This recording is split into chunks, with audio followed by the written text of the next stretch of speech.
Hey, muy buenas noches to everyone. I hope everybody's doing well, blessed, and enjoying family. And before I start off, como siempre, de corazón, muchísimas gracias a todos for all your kind words and prayers. Les extiendo un cordial saludo y abrazo. Gracias. Bueno, to get into the story at hand, in this one I'm going to speak on the camarada or the homie Pollo from Mr. Late 13. I met Pollo, I don't know, it must have been 2002, 2003, around there. And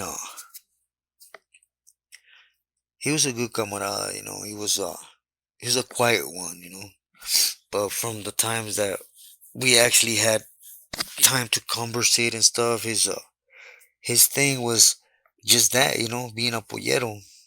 He he knew those avenues across that linea, so I guess when he was out, he was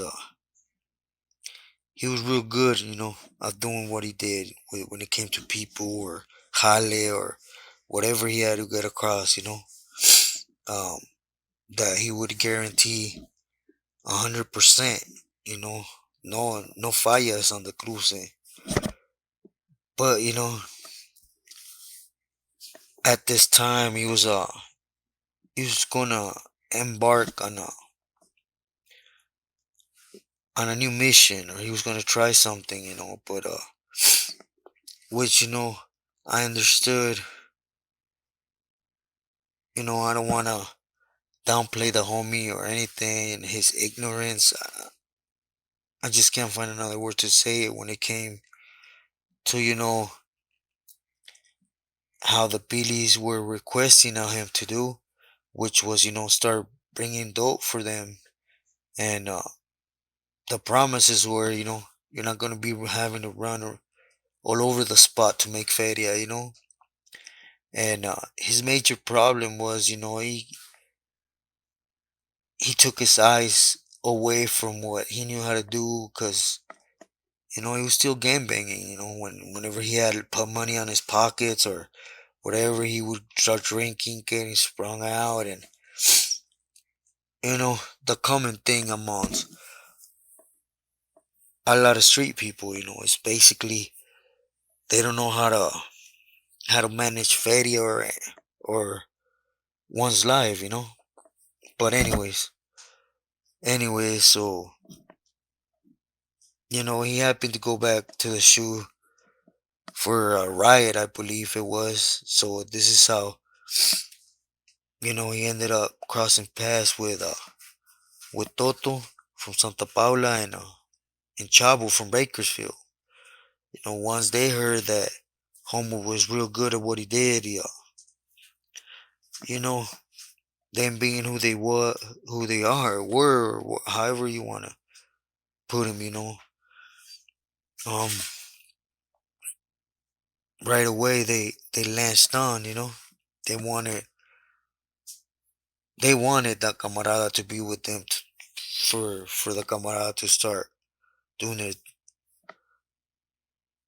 doing what he knew how to do for them, for their benefit, with the promises of the world, typical politician, It makes no difference if you belong to the state or prison or whatever. Politician is a politician, They're good at running drag. But anyways, the camarada, when once he told me this, of course, at this time I'm doing my time, and I know better than to even speak against something or Apili's wishes, Me speaking against that is automatically going against the green, and at this time I was loyal stupid, But anyways, in my head I knew right away, like, poor dude, you don't even know what you're getting into, promising loyalty, and they're not gonna give you that wiggle room no more to actually do you. You're stuck, basically, Never been in politics, never been in part of that, It's just you came to back to the shoe for being a campolero and doing what you're supposed to do, Right? You're supposed to hooping with your gente and just happen to speak too much amongst those that you open that little window and they're in it, They're gonna be there trying to get as much from you as they can, which this was the case. He trusted in the wrong people and now he got out the shoe with them promises, to stay loyal to them and to stop doing all this small stuff, which in reality, all this small stuff was actually putting money in his pocket for him to act a fool. In my head, it was like, you're kissing all that away, I mean, it's possible to make money with them, but all that, you having your money and disappearing for a month and partying and all that, that's gone. You're stuck 24/7 to attend to the needs of these individuals. And those are facts, There is no, no black, gray, and white, It's only black and gray, black and white, excuse me. There's nothing in between. It's either you're with them or against them. That's it. But anyways, without losing track, of what I'm saying, I disculpenme, And he got out and he touched to where he needed to touch, and I believe at first it was a Pilis Toto, he went down and he was plugged in with somebody that had the material, just didn't have the means to get it across. It was basically he could actually pay to get it across, but it would be a double charge. So Toto was trying to eliminate that between, basically just one person getting in and getting it to where it needed to on this side or on the Cali side. And so the camarada did, he went a couple times, came back, went back to Cali and did what he had to do, and everything was firme. And the same, I believe, with Chavo, he was able to touch base with who he needed to touch base in Mexico and directing two, three other camaradas to get things across and get it all the way to where it needed to get on the Cali side, which was all good, all good and dandy. But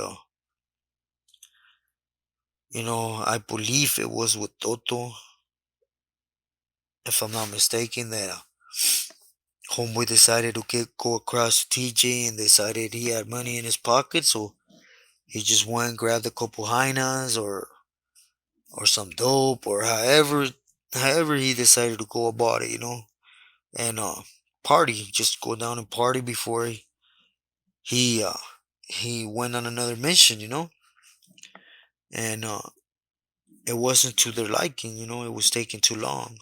They couldn't get in touch with the camarada, so when he got his ears smacked back, I guess he told him, hey, I'm out here doing it, but I also need my time. Don't make it into like a work thing, It's either we're supporting each other or we're not, he got smart with them, and I say it in my words, I tend to leave all that talk,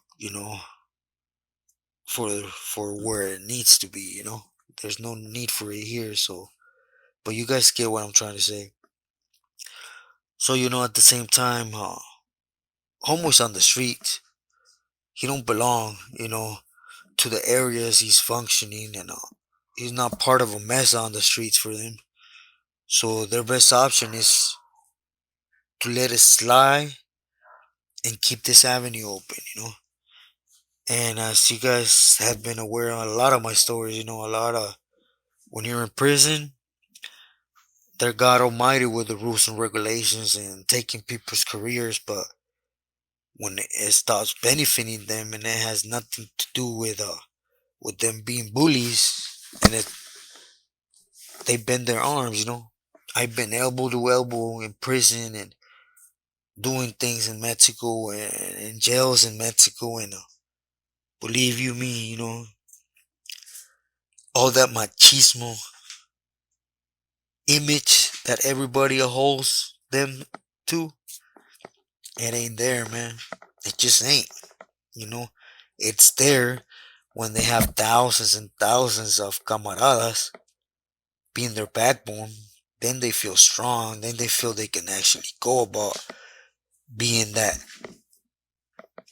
superhero in their head, you know, and act like super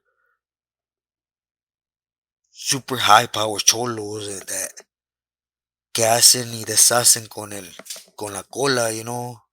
But they're not, you know. And I know a lot of people are, I'm gonna get a lot of backlash from people saying like, hey, well, I know you wouldn't say it in their face. You know, you don't know what I would do. I'll just leave it at that, you know.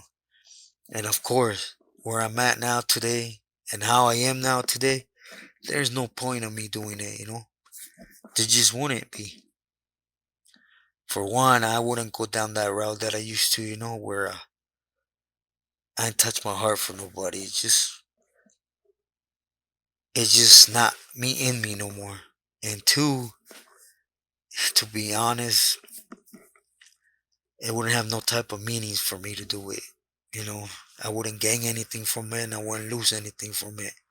What got done it is done, and you know, I always been like that type of vato. You know, I don't even, I don't even go backwards, como dicen, ni como jaiba, you know, ni para agarrar viada, you know. I keep pushing.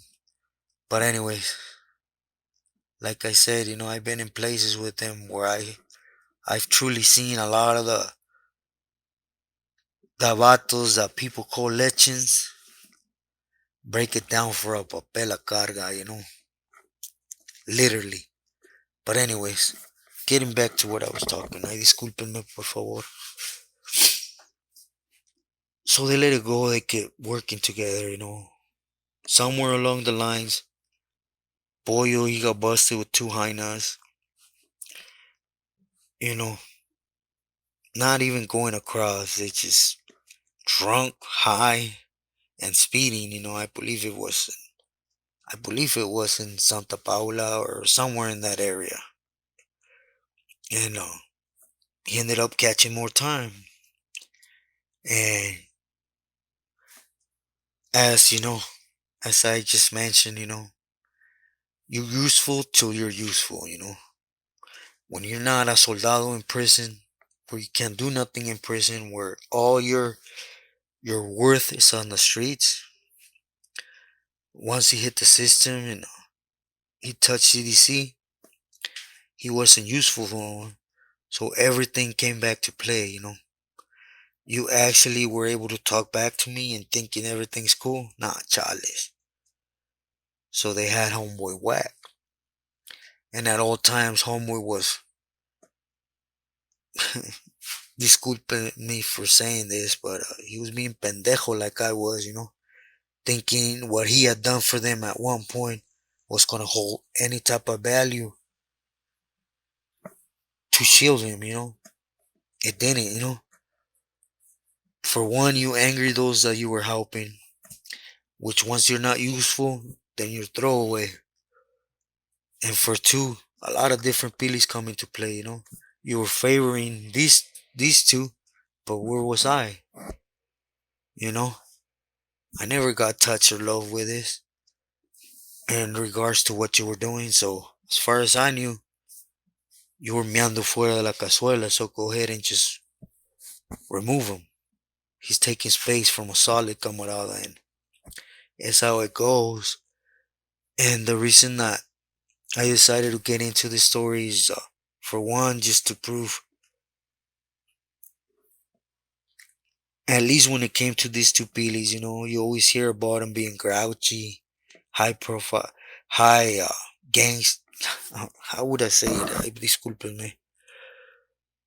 High profile cholos, you know, that nothing goes, nothing flies, and yeah, to some sense, they are, in the system. But outside the system, you know, you could say I was cursed, or I don't know, but I actually got to see the ins and outs, if you guys get what I'm trying to say, in the system, like I said, like for example, if we really sit down and analyze, let's analyze Toto for a minute. Old ass man, 1-on-1 against a Sureño. What is he gonna do? Yeah, he could pull a fierro, but if a camarada pulls out a fierro, is he really gonna hold his ground? He's not. He's relying on him having hundreds and hundreds of Sureños that are gonna be frontline for him. Are just facts, He uses his status. Can he bust a grape? Anybody could bust a grape. Will he? More than likely he won't. And that's just the truth. And I disculpen to those that feel that I'm speaking on something I don't know about. But anyways, getting back to what I was talking. Homeboy got stabbed, they almost took his life. As far as I heard, where they hit him, they flatlined him, and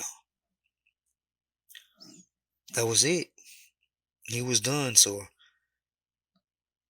and the reason I get into this story now is, for one, like I said, to speak about these two Pilis that, well, everybody holds them to a certain degree of high power, right? And two, to expand on my message, for those that are out there, which is, if you're out in the streets running wild, thinking that when you hit prison, everything's gonna have a value, what you do out there inside, and you're gonna be able to sit on a pedestal because you did already this, and that. You guys better think again, man. What you do on the streets have no meaning of what you inside at all. And when you go through reception to get classified, everybody goes in as pescado with a clean slate. You have to earn everything from day one.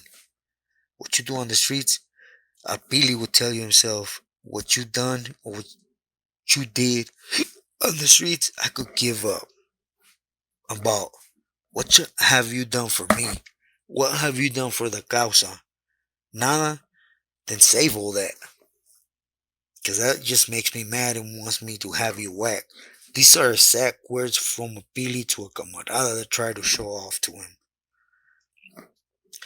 So again, everyone, just be smart, Be wise. There ain't earning nothing with these individuals. And if you guys don't believe me, just let's just put it like this. Right now it's really prevalent. Skid rows, dope fiends on the streets. Go try to earn some points with them. Agárrate un tecato o alguien bien prendido that's there. Try to be a good person to him. Try to earn some points. And I guarantee you 100% he's going to eventually either backstab you or hurt you, hurt your family or something. You will never, ever get him to look at you with love and respect. Because he's only thinking of one thing, which is dope and abusing those that he can have a reach on. And those are facts. But anyways, mi gente, as you guys probably already could tell from the background and everything, I had gotten out of the hospital this morning and I came back in. It's getting bad. But to the grace of my high power, I'm here. And I apologize to that one subscriber. Yes, you're right. My higher power is Jesus Christ. But I'm not on here to push any type of agenda against anything, as you guys that know me know this. So, I don't know what's gonna happen. It's getting difficult, but regardless, I'm hoping to go home in soon. And I actually had something planned for you guys today with my niece. I want to do an interview with her just to see how, from her point of view, on how my family, the struggles they went to when they found out I was in prison, when I had gotten stabbed, when I was already getting in the hole, to the time I went to the feds, and just touch on that, just from that side, from that part of things, a family that we all seem to forget. That this includes myself. I could sit here and tell you guys about Fulanito y Sutanito, but have we discussed what's important, which is familia? What we make familia go through? What they feel? Have we touched on that? So I plan to do that, just to expand on the message I've been pushing with you guys since day one, which has always been be your own man, be smart. Grow as a person and grow with your loved ones, with your familia. Those are the ones that are happy to see you grow. You chase this other avenue, those people don't want to see you grow. They want to keep having that feet in between your throat. That's all they care about. Look at it from whatever angle you want to look at it, and you'll see you'll come with the same solution. But anyways, mi gente, I hope everybody's blessed, enjoying your family.